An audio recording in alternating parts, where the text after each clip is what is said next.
You already know the feeling after you done your completion. You worked really hard, but at the same time, you cannot get through that plateau.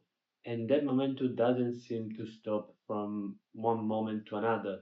And that's why I'm trying to explain to you the reason on why emotions are actually destroying you rather than enforcing you, right? How to become an anti-fragile athlete. So, for who doesn't know me, my name is Francesco Shortino. I'm actually the founder of Perform Diario, where we help athletes perform at their best, right at the prime, and we are helping them becoming professional.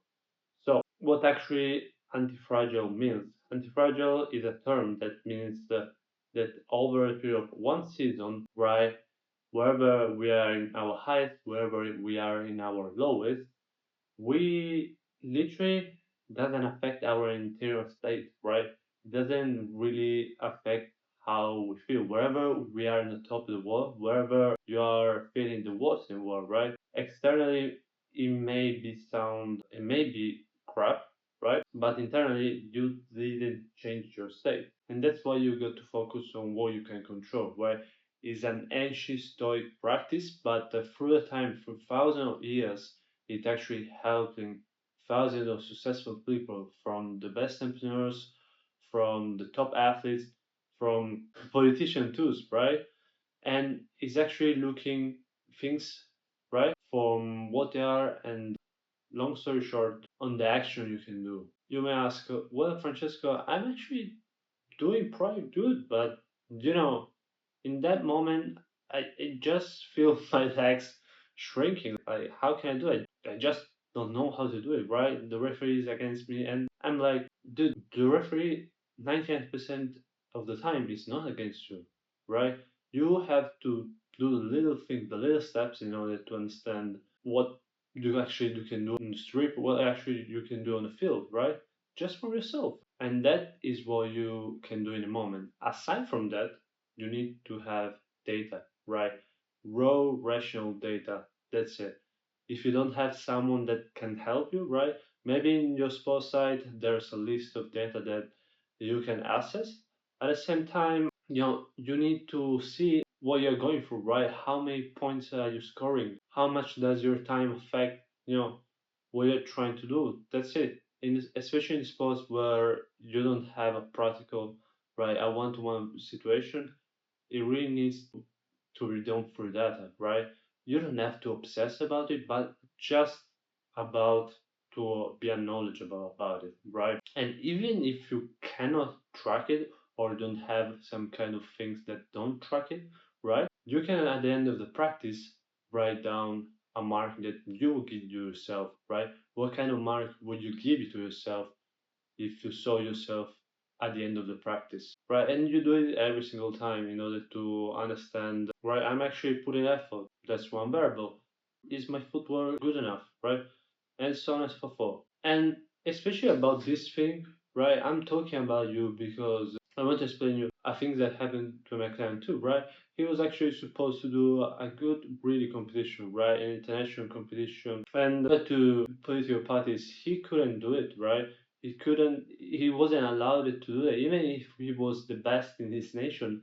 And, the first thing that I said to him was, you know, don't look at this thing like this is just thing that you are not allowed to yourself to put another step into it, right? Our time and energy is limited, so the time that you are going to put on that thing, right, are gonna subtract the time that you're gonna do maybe on training something that you're doing better. What the energy that 1 month can allow you in the long term is quite a lot if you think about it, if you don't direct it on the right place. Alright, second one thing is about dropping the excess importance, right?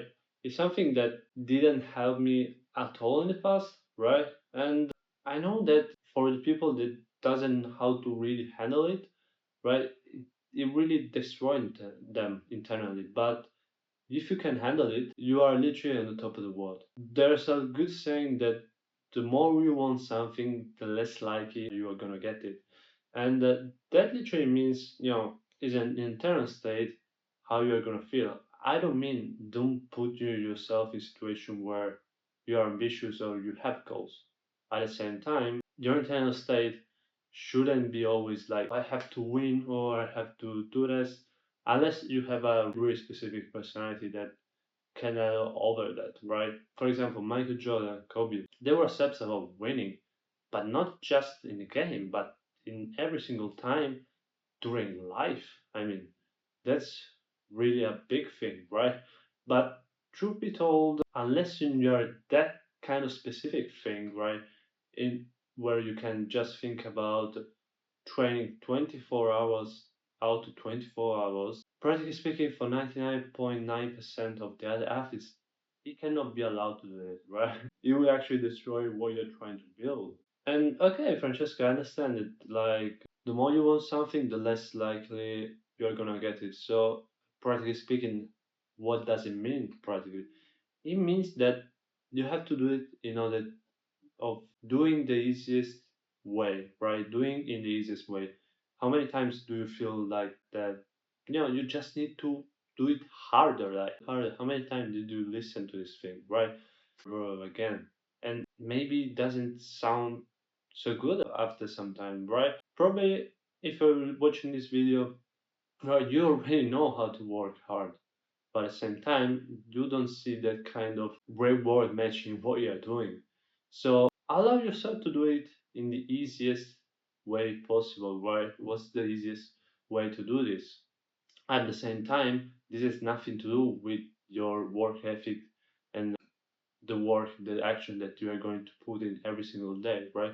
These two things have to be aligned to it yourself, even if they are, kind of opposite, but trust me, it will give you the most amount of results. At the same time, we're facing before the example of this one okay, like never react to things impulsive, especially in this kind of scenarios, right, where maybe you can control a little bit of things, but at the end of the day, you're going to lose a lot if you use your energy, right? So never allow yourself to react impulsive, especially in this kind of things, right? And that's why I'm going to tell you that kind of motion without data, without an intentional path is going to destroy you, right? Just going through the motion is literally going to destroy what you're trying to build. So last thing that I just want to talk about you is about keeping your North Star. Like the ancient, right?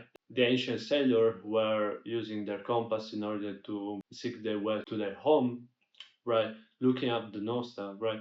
It will always an indicator. It was always something to aim, never to get there, right? At the same time, you know your North Star, know where you want to get, know the vehicle where we want to get through, right? And through that path, through the cycle of actions of week, month, you're gonna see the difference of noise versus signal. And what I mean by so is when you're aiming to a North Star, are that actually signals? Like, are you shooting to the stars, or you just see some flashing lights randomly? And that is the same thing that I was telling you about the client. Like, you should aim to be competitive at what you do. You should be aiming to be good, really damn good at what you're trying to build, at what you're trying to be. Right? Control the things that you can control. The person that what kind of person, right, is able to achieve the things that you want to achieve. So kind of distinguish that, and at the same time, looking at, even if you're super ambitious, like never allow yourself to think you will reach the top, because even if you reach it, right, the game is always the game. You have to aim to shoot it through time, to stay in the game, to be competitive. And once you think you reach the top, that's the exact moment that you are gonna default in your result in your competitiveness, right?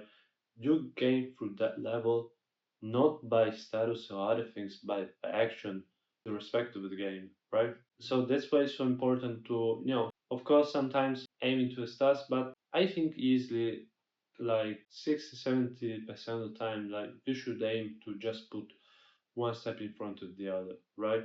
And then look back later back to see what they accomplished. Because that sounds simpler than doing it, but it's just like that sometimes, right? So synthesizing all the things that I've said, There are three main things that I want you to apply if you haven't already do it. But at the same time, no, it's just a reminder, something that you listen again and you get better for it. So the first one is about controlling what you can control, right? About the actions, calling out the bullshit, the noise, strip away all the noise, and look at the data to see what is real signal, right? Feedback, you have to listen to feedback about the people that are real around you, right? Drop all the excess importance, right? So what it means is, just dropping and coming to doing the easiest in the easiest way thing, right? It's literally sometimes as simple as that, but just keep it simple, right? So you can see what the real problems are. And then keep your North Star keep in order to keep an eye on your North Star, right? Don't lose the faith on it, and at the same time, remember to taking action most of the times. So I really hope you enjoyed the video. Like, subscribe, and comment. And yeah, I'm really looking forward to grow this community. I'll see you in the next